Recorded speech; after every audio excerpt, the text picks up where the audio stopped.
Bismillahirrahmanirrahim. Assalamualaikum warahmatullahi wabarakatuh. Perkenalkan, nama saya Zara Dayanti Nur Rahmawati. Saya dari Universitas Muhammadiyah Makassar, NIM 105361102 Pada kesempatan kali ini, saya akan membahas mengenai metode simplex. Pengertian metode simplex. Metode simplex adalah metode yang dapat digunakan untuk menyelesaikan persoalan yang telah diformulasikan terlebih dahulu ke dalam persamaan matematika program linier yang mempunyai variabel keputusan 3 buah atau lebih. Sedangkan metode grafik hanya dapat digunakan apabila jumlah variabel keputusan maksimal 2 buah. Sehingga dapat disimpulkan bahwa suatu persoalan program linier yang diselesaikan dengan metode grafik juga dapat diselesaikan dengan metode simplex. Sebaliknya, jika suatu persoalan yang hanya bisa diselesaikan dengan metode simplex tidak dapat diselesaikan dengan metode grafik. Adapun tujuan metode simplex yaitu untuk menyelesaikan masalah optimasi yang melibatkan 3 variabel atau lebih yang tidak dapat diselesaikan oleh metode grafik. Istilah-istilah metode simplex. Yang pertama, iterasi. Iterasi adalah tahapan perhitungan di mana nilai dalam perhitungan itu tergantung nilai sebelumnya. Yang kedua, variabel non-basis. Variabel non-basis adalah variabel yang nilainya diatur menjadi 0 pada sembarang iterasi. Yang ketiga, variabel basis. Variabel basis merupakan variabel yang nilainya bukan 0 pada sembarang iterasi. Yang keempat, solusi atau nilai kanan atau disimbolkan dengan NK merupakan nilai sumber daya pembatas yang masih tersedia. Pada solusi awal, nilai kanan atau solusi sama dengan jumlah sumber daya pembatas awal yang ada, karena aktivitas belum dilaksanakan. Ada beberapa hal yang perlu diperhatikan, yaitu yang pertama, nilai kanan atau disimbolkan dengan NK, fungsi tujuannya harus 0. Yang kedua, nilai kanan atau NK, fungsi kendalanya harus positif. Apabila negatif, nilai tersebut harus dikalikan dengan minus 1. Yang kelima, variabel select adalah variabel yang ditambahkan ke model matematik kendala untuk mengkonversikan pertidaksamaan kurang dari menjadi persamaan sama dengan. Yang keenam, variabel surplus adalah variabel yang dikurangkan dari model matematik kendala untuk mengkonversikan pertidaksamaan lebih dari menjadi persamaan sama dengan.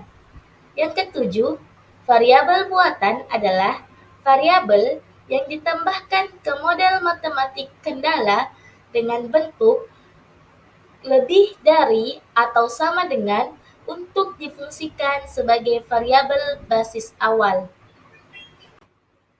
Yang kedelapan, kolom pivot atau kolom kerja adalah kolom yang memuat variabel masuk. Koefisien pada kolom ini akan menjadi pembagi nilai kanan untuk menentukan baris pivot atau baris kerja.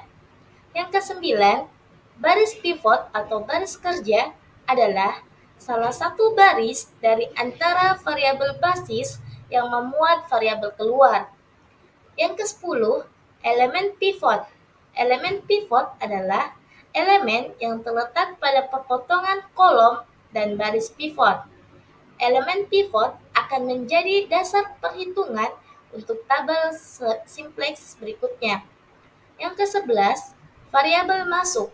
Variabel masuk adalah variabel yang terpilih untuk menjadi variabel basis pada iterasi berikutnya. variabel masuk dipilih satu dari antara variabel non-basis pada setiap iterasi. Variabel ini pada iterasi berikutnya akan bernilai positif. Yang ke-12, variabel keluar. Variabel keluar adalah variabel yang keluar dari variabel basis pada iterasi berikutnya dan digantikan oleh variabel masuk. Variabel keluar dipilih satu dari antara variabel basis pada setiap iterasi. Variabel ini pada iterasi berikutnya akan bernilai 0. Kelebihan metode simplex. Yang pertama, metode simplex ialah suatu metode yang secara sistematis dimulai dari suatu pemecahan dasar visible ke pemecahan dasar yang visible lainnya dan dilakukan berulang-ulang dengan jumlah ulangan yang terbatas, sehingga akhirnya tercapai suatu pemecahan dasar yang optimum dan pada setiap step menghasilkan suatu nilai dari fungsi tujuan yang selalu lebih besar atau lebih kecil atau sama dari step-step sebelumnya. Yang kedua, oleh karena itu, metode simplex didasarkan atas proses pengulangan yang berkali-kali dalam jumlah yang terbatas. Yang ketiga, metode simplex lebih efisien serta dilengkapi dengan suatu tes kriteria yang biasa memberitahukan kapan hitungan harus dihentikan dan harus dilanjutkan sampai diperoleh suatu optimal solution. Yang keempat, pada umumnya dipergunakan tabel-tabel dari tabel pertama yang memberikan pemecahan dasar permulaan yang visible sampai pada pemecahan terakhir yang memberikan optimal solution. Yang kelima, yang lebih menarik ialah bahwa semua informasi yang kita perlukan, tes kriteria, nilai variabel, nilai fungsi tujuan, akan terdapat pada setiap tabel. Selain itu, nilai fungsi tujuan dari suatu tabel akan lebih besar atau kecil atau sama dengan tabel sebelumnya. Adapun kekurangan metode simplex yaitu proses yang dilakukan rumit dan banyaknya variabel yang dipakai sehingga rumit pula dalam penginterpretasiannya. Metode simplex maksimisasi. Yang pertama, menentukan fungsi tujuan dan fungsi-fungsi kendala. Yang kedua, mengubah fungsi tujuan dan fungsi-fungsi kendala ke bentuk standar simplex. Yang ketiga, membuat tabel simplex awal, yang dimana terdiri dari beberapa langkah. Yang pertama, kita menentukan kolom kunci dan baris kunci sebagai dasar iterasinya. Yang kedua, kolom kunci ditentukan oleh nilai Z yang paling kecil atau negatif. Yang ketiga, baris kunci ditentukan berdasarkan nilai indeks terkecil. Cara menentukan indeksnya yaitu nilai kanan atau disimbolkan dengan NK per kolom kunci atau yang disimbolkan dengan KK. Yang keempat, menentukan nilai elemen sel yaitu nilai perpotongan antara kolom kunci dengan baris kunci. Yang keempat, kita melakukan iterasi. Selanjutnya kita masuk pada contoh metode simplex. Contoh soal. Yang pertama, 4x ditambah 2y kurang dari 60, 2x tambah 4y kurang dari 48, dan x, y lebih besar dari 0. Ini merupakan fungsi kendala. Selanjutnya fungsi objektifnya yaitu Z sama dengan 8x ditambah 6y. Pertama-tama kita mencari model simplexnya terlebih dahulu, yaitu model simplexnya 4x ditambah 2y ditambah S1. Kenapa kita beri nama S1? Karena dia merupakan fungsi kendala yang pertama. Selanjutnya kita mengubah tanda kurang dari ini menjadi tanda sama dengan. Maka diperoleh 4x ditambah 2y ditambah S1 sama dengan 60. Yang kedua, 2x ditambah 4y ditambah x2. Berarti fungsi kendala yang kedua dan tanda kurang dari ini kita ubah menjadi tanda sama dengan. Maka diperoleh 2x ditambah 4y ditambah S2 sama dengan 48.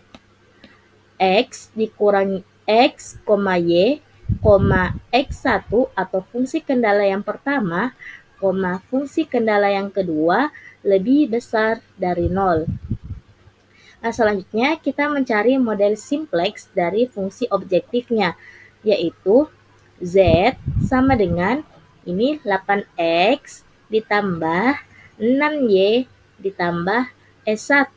S1-nya di sini adalah fungsi kendala yang pertama dan ditambah S2 yaitu fungsi kendala yang kedua. Kenapa kita tambah X1 dan X2? Karena seperti yang kita lihat dalam soal ini, dia itu terdapat dua variabel, maka kita tuliskan X1 dan X2, fungsi kendala yang pertama dan fungsi kendala yang kedua.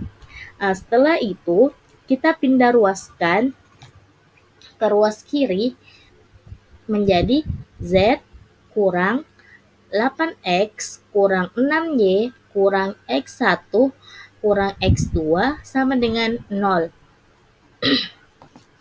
Iterasi yang pertama. Nah, iterasi yang pertama itu terdapat variabel Z, S1, S2, variabel X, Y, S1, S2, NK, indeks. Nah, pertama-tama kita mencari yang Z-nya terlebih dahulu. Konstanta dari Z-nya atau fungsi objektifnya yang X-nya yaitu di sini 8, maka kita tuliskan di sini min 8 ya, min 8. Jadi kita tuliskan min 8. Nah, selanjutnya fungsi objektifnya variabel y-nya yaitu di sini minus 6, maka kita tuliskan minus 6. Nah, selanjutnya S1-nya atau fungsi kendala yang pertamanya yaitu 0 dan fungsi kendala yang keduanya yaitu 0. Karena kita belum mengetahui nilainya. Nah, selanjutnya S1-nya. S1-nya yaitu variabel X-nya yaitu yang ini 4, maka kita tuliskan 4. Terus yang variabel Y-nya yaitu yang ini 2Y, maka kita tuliskan 2, konstantanya 2. Selanjutnya S1-nya yaitu di sini adalah 1. Selanjutnya S2-nya yaitu di sini dia tidak ada, maka kita tuliskan S2-nya sama dengan 0. NK-nya yaitu NK itu adalah nilai setelah tanda sama dengan, maka NK-nya yaitu 60. Jadi kita tuliskan di sini 60. Setelah itu kita mencari S2-nya atau fungsi kendala yang keduanya, yang ini. Jadi untuk variabel X-nya yaitu 2, kita tulis 2. Y-nya sama dengan 4, yaitu yang ini 4Y, jadi kita tuliskan 4. X1-nya yaitu dia 0 karena tidak ada X1 di sini, jadi kita tuliskan 0. X2-nya yaitu di sini 1, maka kita tuliskan 1. Dan NK-nya yaitu nilai setelah tanda sama dengan yaitu 48, maka kita tuliskan 48. Kita mencari kolom kuncinya.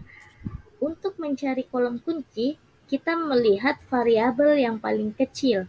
Nah, di barisan sini pada kolomnya nilai yang paling kecil yaitu adalah minus 8. Maka kolom kuncinya adalah minus 8. Setelah itu kita tandai yang di bagian kolom kuncinya yaitu yang ini, yang nilai X-nya yaitu min 8, 4, 2. Setelah kita mendapatkan kolom kunci, selanjutnya kita mencari baris kunci. Sebelum kita mengetahui baris kuncinya, kita terlebih dahulu mengisi bagian indeksnya. Yang ini, cara mencari indeks yaitu NK per KK, yang dimana yaitu NK-nya 0 per min 8 yaitu dia tak terhingga. Selanjutnya 60 dibagi 4 sama dengan 15. 48 dibagi 2 yaitu 24. Setelah kita mendapatkan nilai indeksnya, maka kita mencari baris kuncinya. Baris kuncinya yaitu nilai yang paling kecil dari indeks. Maka nilai yang paling kecil dari indeks yang ini yaitu adalah 15. Maka kita dapat baris kuncinya yaitu 15. Maka kita gariskan yang bagian baris kuncinya yaitu mulai dari 4, 2, 1, 0, 60, dan 15. Setelah itu, kita membuat baris kunci baru, yang dimana terlebih dahulu kita akan mencari angka kuncinya. Cara mencari angka kunci yaitu kita melihat pertemuan antara kolom kunci dan baris kunci. Nah, di sini pertemuan antara kolom kunci dan baris kunci itu terletak pada angka 4. Maka angka 4 ini merupakan angka kuncinya. Jadi angka kuncinya yaitu 4. Setelah kita mendapatkan angka kuncinya, kita selanjutnya mencari rumus baris kunci. Rumus baris kunci baru, rumusnya yaitu nilai kunci lama per angka kunci. Rumus kunci baru ini kita mencari nilai yang X-nya, yang bagian sini, yaitu nilai kunci lama dibagi angka kunci. Maka nilai kunci lamanya yaitu 4. 4 dibagi 4 sama dengan 1. 2 dibagi 4 sama dengan 1/2. 1 dibagi 4 sama dengan 1/4. 0 dibagi 4 sama dengan 0. 60 dibagi 4 sama dengan 15. Selanjutnya, kita mencari nilai Z dan nilai S2-nya yang ini. Rumus cara mencari nilai Z dan S2-nya yaitu nilai baris pertama dikurang nilai kolom kunci dikali nilai baris kunci, yang dimana nilai baris pertamanya yaitu minus 8 dikurang dengan nilai kolom kuncinya yaitu ini minus 8 dikali dengan nilai baris kunci. Nilai baris kuncinya yaitu adalah yang ini, 1. Jadi, minus 8 dikurang minus 8 dikali 1. Yang ini, minus 8 dikurang minus 8 dikali 1 minus 8. Minus 8 ditambah 8 sama dengan 0. Maka kita tuliskan nilai Z-nya yaitu yang di sini adalah 0. Selanjutnya, yang ini, baris kedua, minus 6.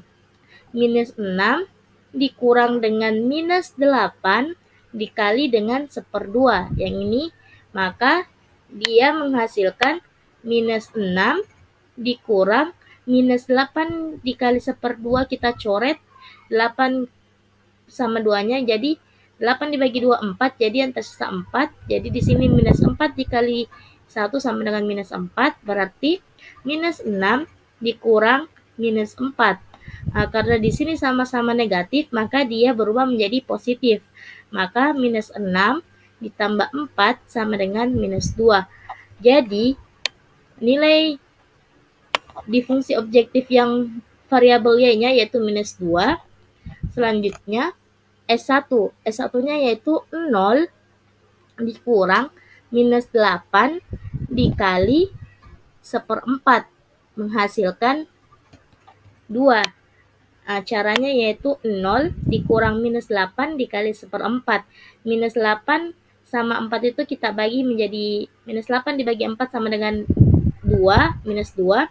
Maka minus 2 dikali 1 sama dengan minus 2, jadi 0 negatif ketemu negatif, maka dia berubah menjadi positif. Jadi 0 ditambah 2 sama dengan 2. Maka S1-nya di sini adalah 2. Begitupun dengan selanjutnya, rumusnya sama, yaitu di sini S2 0 dikurang minus 8 dikali 0, maka dia menghasilkan 0. NK-nya yaitu 0 dikurang minus 8 dikali 15, maka dia menghasilkan 120. Selanjutnya yang bagian S2-nya yaitu 2 dikurang 2 dikali dengan 1 menghasilkan 0. Selanjutnya 4 dikurang 2 dikali 1/2 menghasilkan 3. Selanjutnya 0 dikurang 2 dikali 1/4 menghasilkan min 1/2. Selanjutnya yang S2-nya yaitu 1 dikurang 2 dikali 0 sama dengan 1.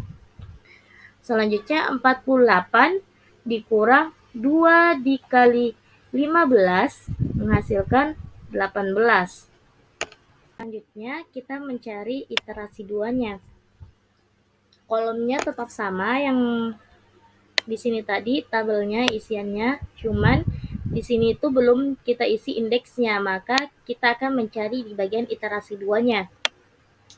Nah, sebelum kita melangkah lebih lanjut ke bagian indeksnya, terlebih dahulu itu kita mencari kolom kuncinya. Kolom kunci yaitu konstanta atau variabel yang paling kecil. Kita lihat di sini yang paling kecil adalah minus 2. Maka kolom kuncinya adalah minus 2 yang ini. Nah, kita tandai di bagian kolom kuncinya yaitu dia itu di bagian Y, yaitu min 2, 1/2, dan 3. Kita tandai. Oke, di situ dia kolom kuncinya. Setelah itu, kita akan mencari baris kuncinya. Sebelum kita mencari baris kuncinya, kita mengisi terlebih dahulu bagian indeksnya.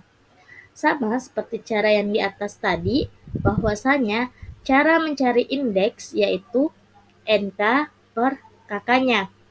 Karena nilai Z-nya itu kita tidak cari, maka kita kasih strap saja. Selanjutnya NK per kakak yaitu 15 dibagi dengan kakaknya, kolom kuncinya yaitu 1/2. Jadi 30.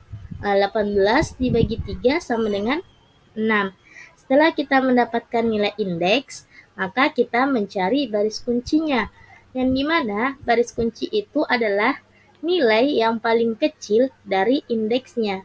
Nilai yang paling kecil dari indeks di sini adalah 6. Maka baris kuncinya yaitu 6. Jadi kita tandai yang di barisan kunci yaitu bagian sini. Mulai dari Y yaitu 3, min 1/2, 1, 18, dan 6. Setelah itu kita membuat baris kunci barunya lagi. Jadi baris kunci barunya yaitu variabel Z, Y, X, Y, S1, S2, NK, indeks. Nah, pertama-tama kita akan mencari angka kuncinya lagi terlebih dahulu.